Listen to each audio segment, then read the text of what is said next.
Bismillahirrahmanirrahim.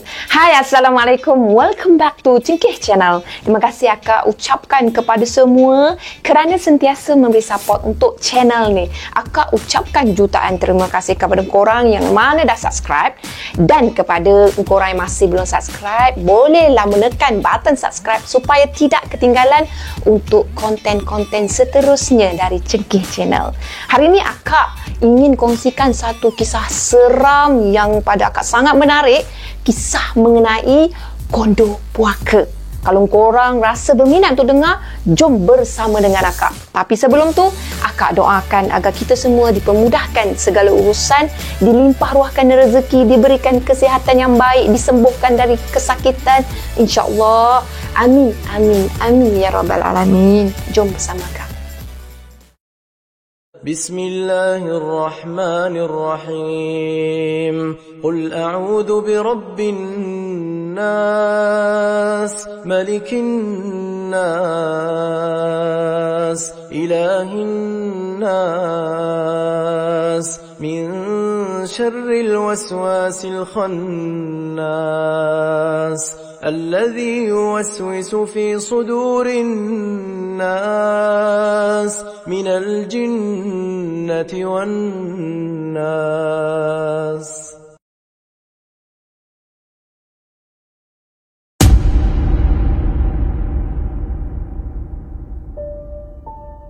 Sebelum akak teruskan dengan kisah kali ini, akak dahulukan dengan kenyataan dari penulis korang.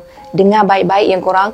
Pertama sekali, penulis ni nak minta maaf sebab dia tak ada niat untuk nak jatuhkan perniagaan sesiapa pun ataupun nak menakut-nakutkan sesiapa pun. Memang tak ada niat langsung. Penulis ni atau akak gelarkan sebagai Ika, bukan nama sebenar korang. Ika ada nyatakan lagi, biarlah jadi pengajaran pada kita semua. Ketahuilah dulu serba sedikit apa-apa maklumat sekalipun perihal tempat sebelum kita nak pergi mana-mana tempat, dan pastikan kita baca review dahulu.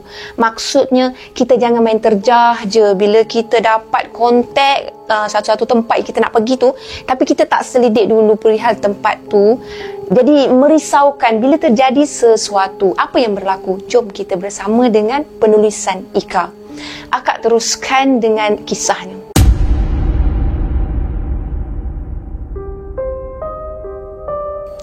Pada 16 Ogos tahun 2016, Ika iaitu salah seorang dari student yang study di satu IPT tau. Dia bersama dengan seorang pensyarah lelaki iaitu Dr. Idham, dan pelajar lelaki lebih kurang 6 orang, bukan lebih kurang, memang 6 orang, dan 6 lagi pelajar perempuan termasuk Ika tu sekali. Mereka ni telah membuat keputusan untuk ke Langkawi. Kata sepakat dan persetujuan semua telah diambil setelah mereka merasakan lokasi tersebut paling sesuai untuk mereka jalani satu kajian berkumpulan. Mereka mula bergerak ke Langkawi untuk buat kajian lapangan di sekitar Gunung Raya dan Pantai Cenang. Akak lupa nak maklumkan bahawa kesemua mereka adalah pelajar separuh masa geografi di sebuah IPTA. Ika dia diberi tanggungjawab untuk mencari tempat penginapan sepanjang berada di sana. Jadinya, Ika lah yang bertanggungjawab untuk menelefon dan untuk berurusan dengan pemilik tempat di mana mereka bakal tinggal sepanjang kajian tersebut dijalankan. Ika dia survey juga. Dia telah memilih sebuah kondo yang mana pada fikiran dia lah, harga kondo tu sangat berpatutan. So bila dia kenang-kenangkan balik kan, ramai-ramai macam tu, dia kata boleh lah. Malahan juga kondo tu berdekatan dengan tempat makan. Tak adalah nanti mereka susah payah pula nak keluar makan pula, tak tahu ke mana kan. Ika dia agak bijak sebab dia dah membuat satu langkah yang akan memudahkan pergerakan mereka. Tak adalah nanti nak keluar cari kerjaan makan jauh-jauh, tak tahu ke mana, nak bergerak lagi, tak buang masa dah kat situ kan. Jadinya Ika pun berurusanlah dengan seorang ejen untuk menempah 2 bilik selama 3 hari 2 malam korang. Ejen tu juga merupakan rakan lama Ika masa dia sekolah dekat sekolah menengah. Bermakna Ika tak adalah ralat sangat dengan keadaan kondo tersebut. Jadinya adalah juga orang yang tahu selok-belok mengenai kondo tersebut. Tak adalah rasa risau kan. Tambahan pula, Ika tu dia berurusan dengan kawan dia sendiri. Jadi semuanya dipermudahkan untuk urusan tempat tinggal. Dah dapat lokasi tempat untuk kajian dan selesai untuk tempat mereka tinggal sepanjang urusan mereka tu, makanya mereka pun meneruskanlah dengan bertolak ke sana seperti mana yang dipersetujui bersama. Mereka tiba dekat kondo tersebut pada jam 1:30 tengah hari korang, bertarikh pada 16 Ogos 2016, tarikh yang akak bagi tahu tadi. Ini merupakan time dan tarikh yang memang benar korang. Setibanya mereka dekat sana, mereka tengoklah di kawasan parkir kereta. Masa tu kawasan parkir kereta tu dipenuhi dengan lalang dan tumbuhan yang menjalang korang. Bumbung parkir kereta tu pecah seperti tak diselenggarakan oleh sesiapa pun dan tak dijaga. Bangunan tu pula kelihatan usang dan berlumut. Pelik kan? Tapi tak apalah, dah booking. Maknanya situlah tempat mereka ni akan stay. Jadi Ika pun dia menghubungi ejen untuk memaklumkan ketibaan mereka.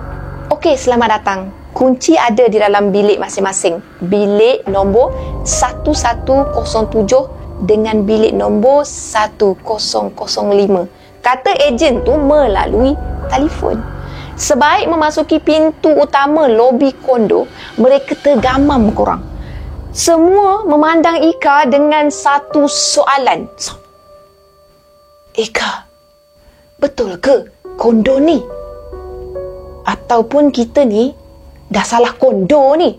Tanya salah seorang dari rakan Ika.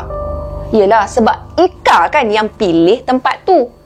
Sungguh memang nyata Ika sendiri tak sangka rupanya indah khabar dari berita. Indah khabar dari rupa akak silap. Lobi kondo tu kosong. Kosong sekosong-kosongnya. Maksud kosong tu tak ada orang lah. Tak ada sesiapa pun dekat kaunter pendaftaran pertanyaan. Tak ada penyambut tetamu. Tak ada makcik kelinga. Pakcik kelinga pun memang tak ada kat situ. Yang ada hanyalah chandelier yang hampir jatuh menyembah tanah. Lantai pula berhabuk dipenuhi dengan daun-daun kering. Tampalan iklan memenuhi ruang dinding lobi dan tak ada manusia lain selain dari mereka dekat situ. Keadaan sangat berbeza ketika Ika survey dekat website dan Agoda. Agak pelik lah dan menyeramkan kalau kita turut berada di tempat tersebut. Kalau ikutkan pandangan mereka tu lah, seolah-olah kondo tu adalah kondo yang terbiak, yang tidak berpenghuni sekian lama. Apatah lagi, bertuan korang. Nampak macam tak ada tuan tau, tak ada yang uruskan pun kondo tersebut. Tak apalah, kita naik tengok bilik dulu. Kata Dr. Idham nak sedapkan hati mereka.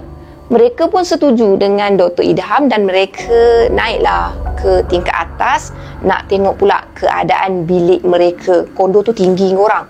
Sebelum mereka nak ke pintu lift, mereka terpaksa melalui kolam renang dekat sebelah kiri laluan mereka tu. Keadaan kolam renang tersebut kotor, berlumut, banyak pula daun kering yang berselerakan.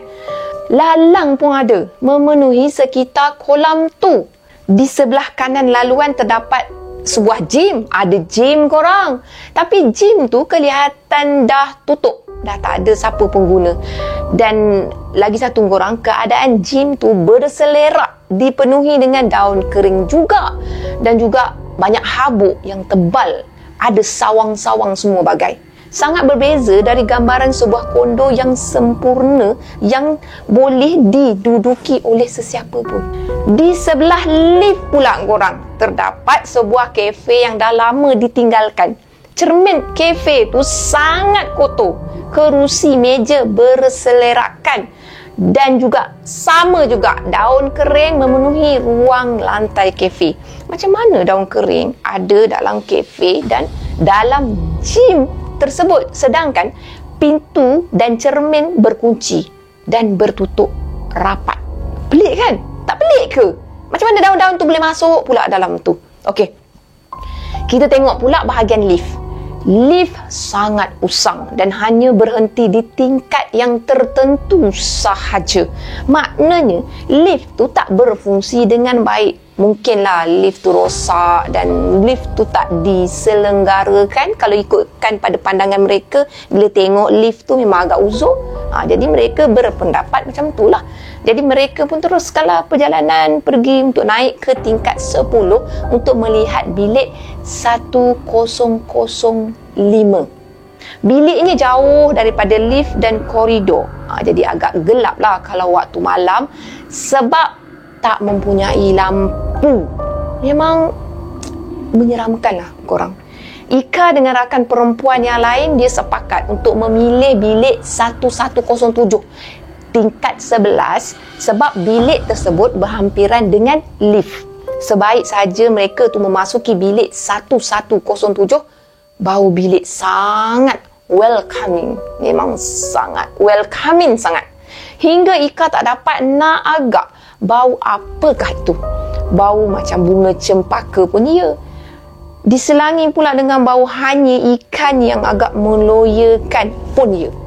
Lantai bilik yang sangat berhabuk tu seperti tak ada orang yang pernah menginap sebelum mereka datang tu. Kondo bernombor 1107 tu mempunyai satu master bedroom dan 2 bilik tidur bersaiz sederhana. Lengkap dengan dapur, ada pula 2 bilik mandi, tapi ada block stain dalam tub mandi. Itulah yang agak nampak macam, oh no, kenapa dia dapat bilik macam tu kan?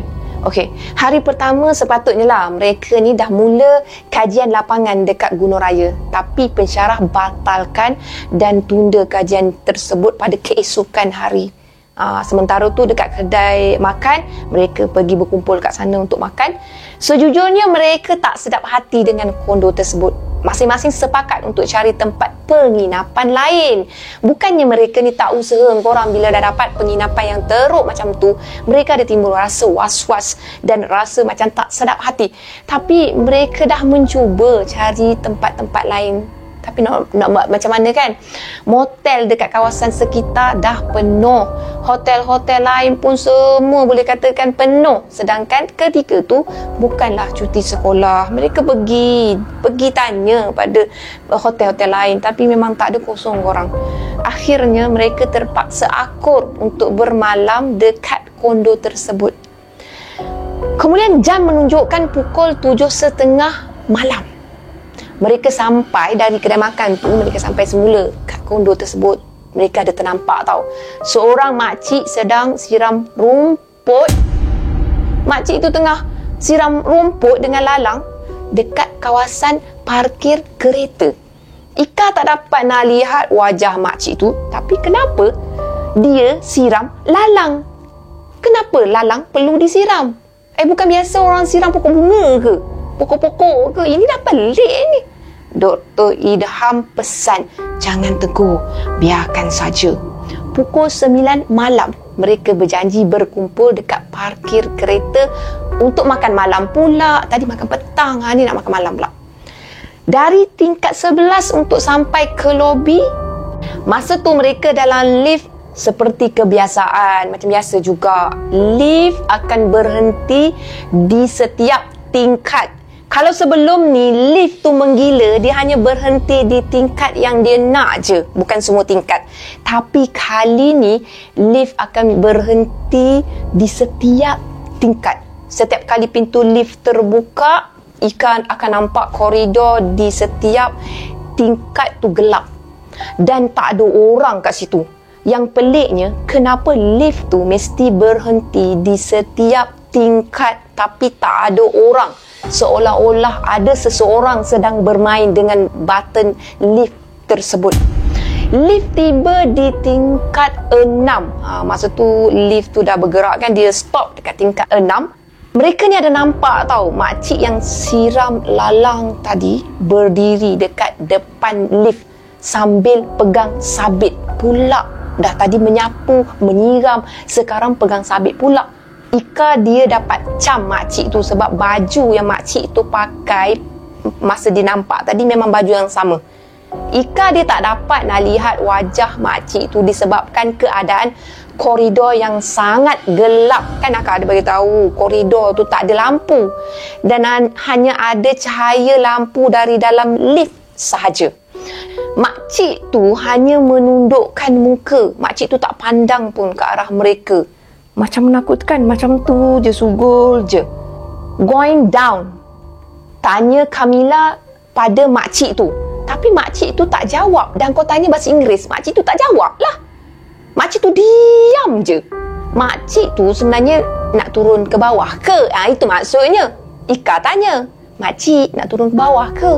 Makcik tu diam juga. Dah speaking diam, dah Malay pun dia diam.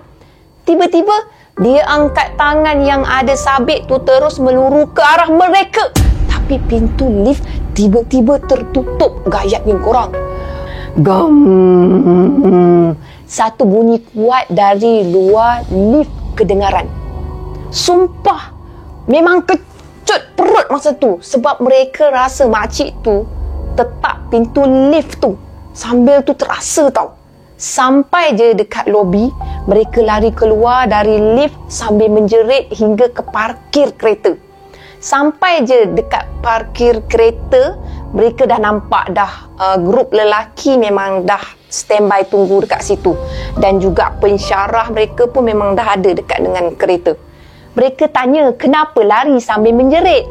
Ika dengan rakan-rakan dia cakap lah, nanti mereka akan ceritakan. Nanti akan ceritakan. Mereka tak nak stay tunggu dekat situ. Mereka makan sekitar dataran helang sementara nak tunggu makanan tu sampai Dr. Idham tanya kenapa lari sambil menjerit tadi. Kamila pun dia mulakan cerita apa yang dah berlaku semasa mereka tu nak turun ke lobi. Ika dia nampak riak muka Dr. Ilham tu berubah. Kami juga kena benda yang sama, kata Sauki. Ika dia dah tak rasa selera lah nak makan pada malam tu. Apa yang berada di fikiran dia hanyalah rasa risau. Duk-dap. Tiba-tiba je dia rasa kenyang. Tengok makanan pun dah tak rasa feel dah. Apa yang ada dalam fikiran mereka masa tu macam-macam ada. Macam manalah mereka ni nak tidur dekat situ. Macam manalah mereka nak balik dekat situ. Dan kenapalah motel-motel kat lain ni semua full house di saat yang macam ni. Tak apa, kita balik je dekat kondo tu, kita rest. Esok pagi kita dah nak mula kajian lapangan. Balik nanti jangan lupa solat sebelum tidur, kata Dr. Idham. Malam tu Ika dengan yang lain-lain sepakat tidur depan TV je. Mereka tak akan tidur di bilik asing-asing. Jadi masa tu mereka tidur dekat ruang tamu, betul-betul depan TV beramai-ramai. Dalam pukul 12.30 malam macam tu lah, boleh dikatakan masing-masing dah berdengkur sebab terlalu letih. Kecuali Ika dengan Syida.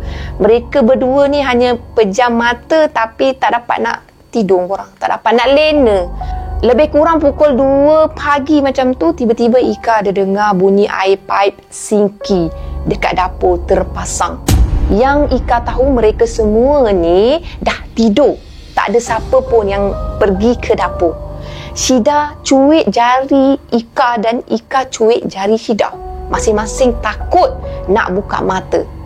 Kau dengar tak bunyi air? Bisik Syida. Ika dia cuma jawab, Ika dengar, aku dengar. Dengan nada berbisik je. Mereka tak berani untuk bercakap dengan nada kuat. Makcik tu lah weh kat sinki. Bisik Syida sambil genggam tangan kanan Ika. Ika dia buka mata sikit. Lepas tu dia tengok ke arah sinki melalui hujung-hujung anak mata dia je. Dia tak beranilah nak pandang 100% macam tu kan. Tapi dia tengok gitu-gitu je. Nak cuba-cuba tengok. Sah! Memang makcik bersabit tadi tengah berdiri kat sinki sambil air paip sinki tu terpasang lah. Macam mana ni? Untuk pengetahuan korang, ruang tamu dan ruang dapur ni bersambung. Jadi kalau korang duduk dekat depan TV, dapur berada di sebelah kiri korang. Memang boleh nampak juga. Ika dia terus pejam mata sambil dia genggam tangan Syida. Ketakutan membuatkan Ika makin berpeluh pada malam tersebut. Tiba-tiba air pipe sinki tu berhenti dan Ika terdengar tapak kaki berjalan dari arah sinki tersebut menuju ke arah pintu utama. Selepas tu Ika dengan Syida dah tak dapat nak dengar apa-apa bunyi pelik dah, dan mereka tak buka mata pun sampai ke pagi. Mereka paksa juga untuk tidur.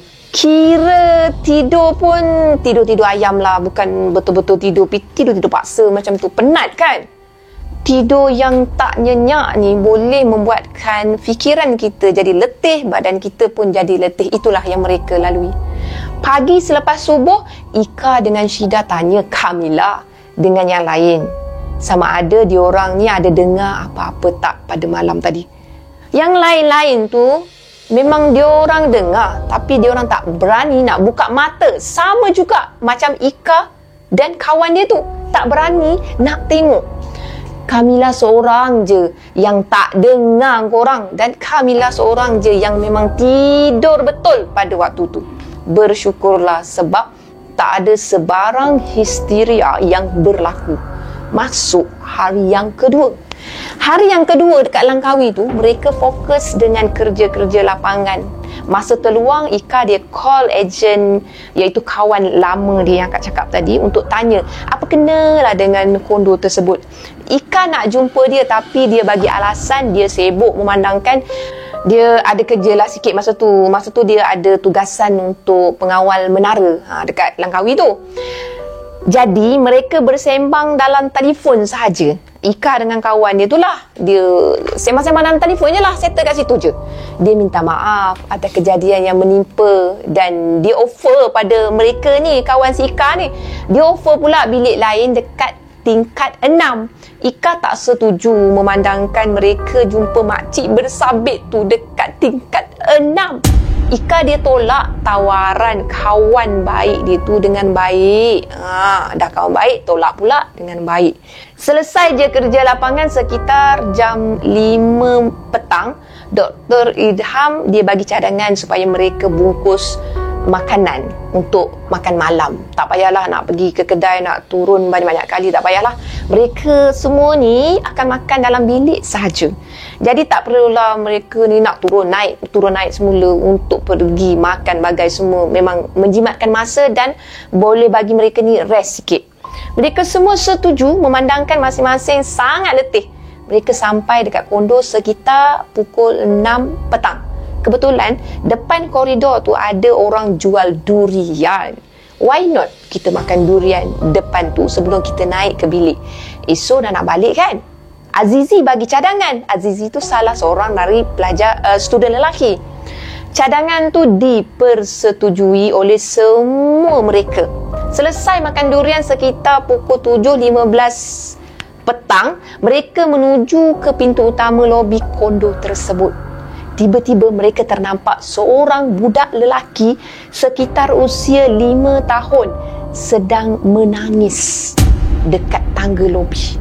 Tiba-tiba korang, tak ada orang kan? Macam mana ada budak kat situ? Dr. Idham tegur, kenapa nangis ni dek? Lepas tu dia cakap mak dia tinggal dia, lepas tu dia tak tahu nak guna lift macam mana. Dia cakap macam tu lah, dia balas kan. Mereka tanya dia, nak pergi tingkat berapa dek? Lepas tu mereka nak hantarkan budak tu pada mak ayah dia. Dia cakap lah, dia nak pergi ke tingkat 6. Tingkat 6, okey. Tingkat makcik bersabit tu, mereka 13 orang sepakat nak hantar budak tu balik ke bilik mak dia. Okey. Kita kena decide juga. Kita kena hantar juga budak ni ke tingkat 6. Korang rasa macam mana? Kita beramai-ramai kan? Kita pergi ramai-ramai kan? So, kita tak payahlah risau. Okey tak? Tapi mereka risau juga. Risau kalau mereka tu terserempak dengan makcik bersabit tu lagi. Dalam lift ke tingkat 6 tu, mereka bersembang-sembang lah macam biasa dengan budak tu. Sampai je dekat tingkat 6, Syauqi dia tanya budak tu, bilik nombor berapa dek? Guys, what? Budak tu dah tak ada. Memang tak ada kat dalam lift tu. Korang, budak tu melompat ke? Terjun ke? Ke macam mana? Tapi budak tu memang dah tak ada. Toleh kiri, toleh kanan, depan belakang, memang budak tu dah tak ada dalam lift tersebut. Tiba-tiba je mereka ni terhidu bau busuk di sekitar mereka. Ika tak tahu nak bayangkan bau tu macam mana, tapi yang penting sangat busuk lah, pendek kata. Dari tingkat 6 mereka naik tangga ke tingkat 10. Dah jadi satu hal pula, sebab mereka tu nak pergi ambil barang-barang daripada grup lelaki. Sebab Dr. Idham dia nak kongsi bilik dengan grup perempuan. Sejak benda pelik tu makin kerap berlaku, jadi mereka ni tak nak stay dekat tingkat di mana student lelaki tu stay dekat bilik tu. Memang tak nak. So mereka nak stay dalam satu rumah lah, satu bilik macam tu lah.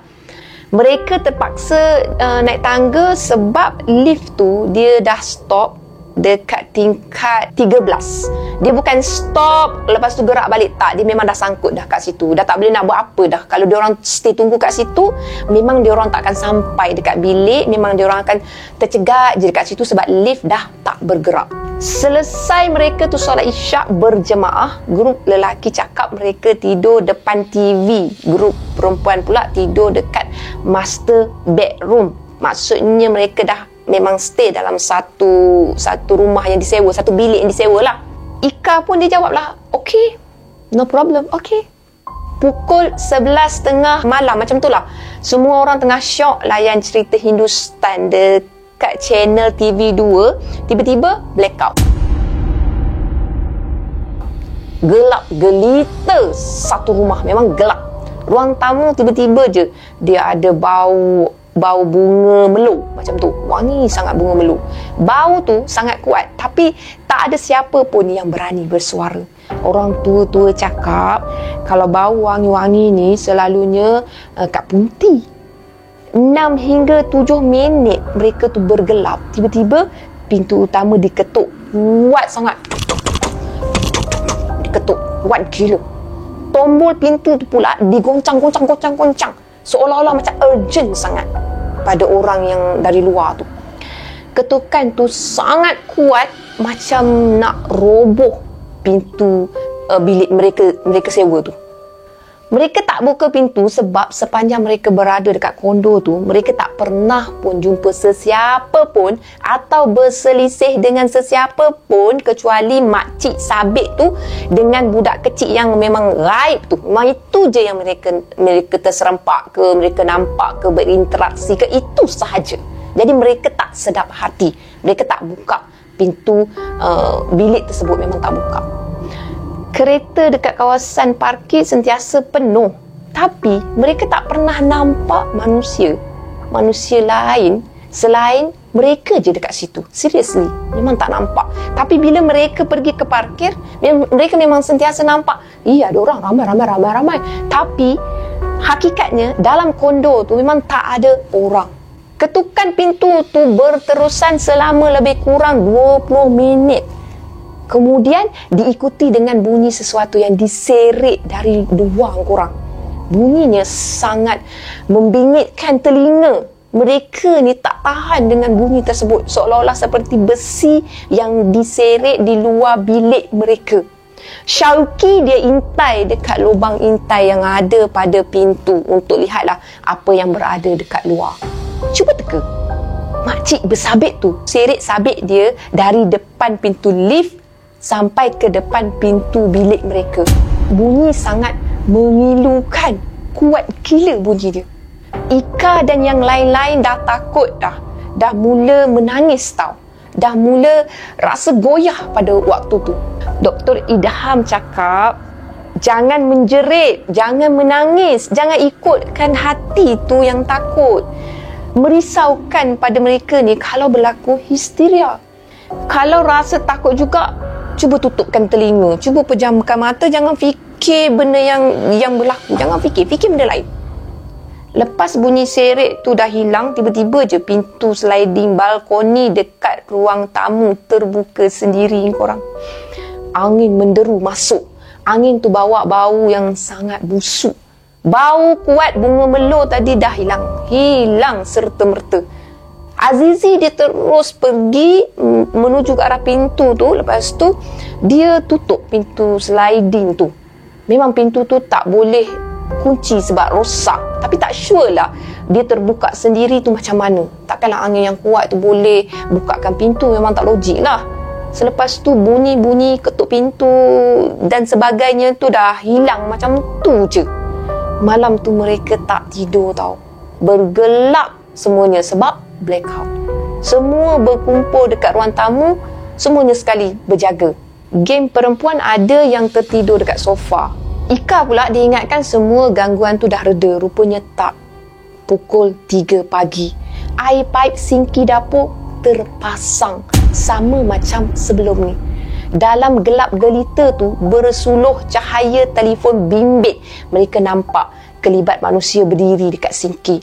Ika dia mampu menangis je pada waktu tu. Dan hanya ingat masa tu Ika ingat dia nak balik. Dia nak balik cepat-cepat kat rumah. Tak nak stay sini, dia nak balik. Tapi memang dia menangis sebab dia terlalu takut. Dr. Idham dia pesan, kalau takut jangan jerit, tutup mulut. Nak nangis, jangan ada suara. Nangis je dalam hati. Tak boleh menunjukkan respon yang kita ni terlalu takut. Benda macam tu lagi suka korang. Bau bunga melur tu datang balik semula ke dalam ruangan bilik yang mereka sewa tu. Azizi tiba-tiba bangun. Lepas tu Azizi dia azan. Kelibat tu tak berganjak, tak bergerak hingga habis azan. Air pipe stay masih terpasang. Tengah semua mata tertumpu pada kelibat dekat sinki tu, tiba-tiba tombol pintu utama digoncang dengan kuat. Diselangi dengan ketukan pintu yang sangat kuat. Memang kuat sangat. Saat genting macam ni, memang dah tak ingat nak baca surah apa, dah tak ingat nak baca doa-doa pelindung pun memang dah tak ingat. Memang itu diakui. Dah tak tersusun dah kalau nak baca surah pun memang diakui dah tak tersusun. Tak tahu dah nak baca apa. Ika dah macam orang Parkinson tau. Tekak-tekak-tekak. Bibir, tangan dia sejuk beku sebab terlalu takut. Syauqi dia buka YouTube bacaan Al-Quran 30 juzuk. Gangguan tu tetap tak hilang. Akhirnya Dr. Idham dia cakap dia nak pergi buka pintu, dia nak tengok siapa yang punya angkara, siapa yang ketuk beria sangat. Dia cakap kita berserah kepada Allah dan kita bertawakal. Yes, dia memang pergi buka pintu tu, pintu yang diketuk bagi nak roboh tu memang Dr. Idham tu buka. Sebaik pintu tu dibuka, tak ada siapa-siapa pun dekat pintu tu. Tapi angin yang menderu, angin sejuk, angin meremang tu masuk bersama dengan daun-daun kering serta bau yang sangat busuk. Pelik lah. Macam mana dekat situ daun kering, kat sini daun kering, kat sana daun kering kan? Pelik. Cuba korang teka apa yang berlaku selepas tu. Korang. Selepas Dr. Idham tu buka pintu, air pipe sinki tu tiba-tiba berhenti sendiri dan tak ada gangguan lagi selepas tu. Mereka tak tidur sampai ke subuh. Memang penat lah. Selepas solat subuh berjemaah, matahari dah terpacak. Mereka kemas barang-barang, bersihkan diri, nak check out. Pukul 8 pagi macam tu, mereka tu buka pintu nak keluar. Mereka dengar bunyi suara riuh rendah sangat, suara kanak-kanak mandi. Ada dekat kolam renang. Ramai pula orang. Sebelum ni tak ada orang. Tapi sekarang ni macam mana pula boleh banyak sangat suara ni? Sebelum ni tak adalah meriah macam ni pun. Bisik hati salah seorang dari mereka lah, si Ika tu lah. Mereka turun ke lobi dan Ika dia call dengan ejen untuk tanya dekat mana nak drop kunci bilik sebab mereka nak balik dah. Ejen tu cakap letak je dekat dalam bilik. Dah sepasal pula dah nak naik semula dekat bilik tu. Lepas tu nak letak balik semula kunci dekat bilik puaka. Tu memang tak lah. Tapi itu yang disuruh oleh ejen tu. So, mereka kena naik jugalah ke bilik tu untuk letakkan kunci. Azizi dengan kawan-kawan ini sukarela nak letakkan kunci tu dekat bilik tersebut. Maknanya Ika selamat lah kan. Sementara nak tunggu kepada mereka yang naik ke bilik tu, mereka yang ada kat bawah ni dia lepak dekat lobi. Memang ramailah orang masa tu dekat lobi. Pelik lah. Kenapa tiba-tiba ramai orang? Kenapa sebelum ni tak ada orang? Aku heran lah. Tiba-tiba masa duk kenapa ada seorang pakcik sekitar umur pertengahan 50-an tegur mereka. Awak semua ni dari mana? Baru sampai ke hari ni? Tak pernah nampak pun? Dr. Idham dijawablah bahawa mereka ni dekat sini dah 3 hari 2 malam dah. Tinggal dekat bilik 1107 dengan bilik 1105 macam tu. Pakcik tu terkejut sebab dia kata dia yang jaga tempat tu, bukan orang lain pun. Tapi pakcik tu tak nampak pun mereka tu selama yang diberi tahu tu, memang tak nampak. Dan bilik 1107 tu dah lama dah tak ada orang sewa sejak kondo tu disita dan ditutup. Peliknya macam mana mereka ni boleh sampai ke bilik tu. Lepas tu kondo tu dibuka semula tapi dah jadi hak milik persendirian. Memang dah tak ada siapa pun yang nak selenggarakan tempat tu kat kondo tu. Pakcik tu berkeras, yang mana dia memang tak nampak pun mereka sepanjang 3 hari 2 malam tu. Seperti mana yang Dr. Idham tu bagi tahu. Malah tempat parkir kereta yang mereka parking tu, memang dia cakap dah seminggu dah orang tak parkir dekat situ. Sebab ada batu-bata yang tak dialihkan. Mustahil lah kereta boleh pergi parking dekat situ, memang agak mustahil. Pagi yang mereka nak balik tu, nak check out tu kan, pakcik tu cakap lah mungkinlah batu-bata tu akan dialihkan. Dan dia baru nampak kereta mereka dekat situ pada pagi tu. Maknanya kereta mereka ni sebelum ni memang ditutupi, disorok supaya orang tak nampak. Sebab tu dia sangka, pakcik tu sangka bahawa mereka ni baru sampai je dekat situ. Tu sangkaan pakcik tu lah. Tapi tak sangka rupanya dah bermalam dah kat situ. Dr. Idham dia sempat tanya tentang makcik yang siram lalang tu. Pakcik tu ketawa dan dia cakap, mustahil lah orang nak siram lalang. Ada ke orang siram lalang, dek oi?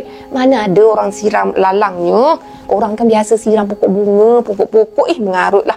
Selepas Azizi dengan kawan dia turun ke lobi dari atas bilik tadi pergi lentak kunci kan, mereka cerita pada Azizi, kalau pakcik tu tak nampak kita, pakcik yang jual durian tu mesti nampak kita kan. Jom kita tanya pakcik yang jual durian tu, kata Azizi. Mereka ni lintas jalan dan mereka pergi tanya pada pakcik yang jual durian tu. Pakcik durian tu cakap dia memang tak nampak pun mereka, tapi masa mereka datang masa maghrib kemarin nak beli durian, dia cakap ada bau mereka ni sangat wangi. Maksudnya mereka datang ni bersama dengan bau wangi, dan pakcik tu sangka itu minyak wangi yang mereka pakai. Tapi selepas mereka selesai je makan durian dan balik ke kondo, bau wangi tu masih stay kekal dekat situ, mengalahkan bau durian. Ada ke bau lain yang boleh kalahkan bau durian korang? Terfikir. Tapi bau tu memang kuat amat. Dan pakcik tu berhenti meniaga awal kemarin sebab dia rasa tak sedap hati. Pakcik tu rasa macam ada something wrong yang tak kena dengan mereka-mereka ni. Bila mereka ni datang kepada dia bawa bau yang agak pelik. Sampai je dekat rumah, Ika dia baca review blogger tentang kondo yang mereka sewa tu. Ternyata banyak sangat review yang buruk dan ada kisah mistik sejak kondo tu disita. So korang kalau nak check in mana-mana, make sure baca review dulu ya. Takut dekat website nampak cantik tapi depan mata macam bangunan tinggal. Jadi apa salahnya kalau kita tekan pada button phone kita tu supaya kita tengok betul-betul bangunan tu okey ke tak, tempat tu okey ke tak, jangan main terjah je. Ini adalah pesanan untuk korang semua dan akak juga. Kita sama-sama ambil iktibar dari kisah ni. Sekian. Sekian sahaja perkongsian pada kali ini. Apa yang baik sama-sama kita ambil jadikan sebagai toladan. Apa yang buruk sama-sama kita ambil jadikan sebagai sempadan. Akak tegaskan kat sini yang tak elok jangan ikut tau. Dan akak ucapkan jutaan terima kasih kerana korang sudi dengar dari awal sampai akhir. Jangan lupa untuk like, share dan subscribe. Abaikan tuduh akak yang tak berapa senten ni. Bye. Assalamualaikum. Bye.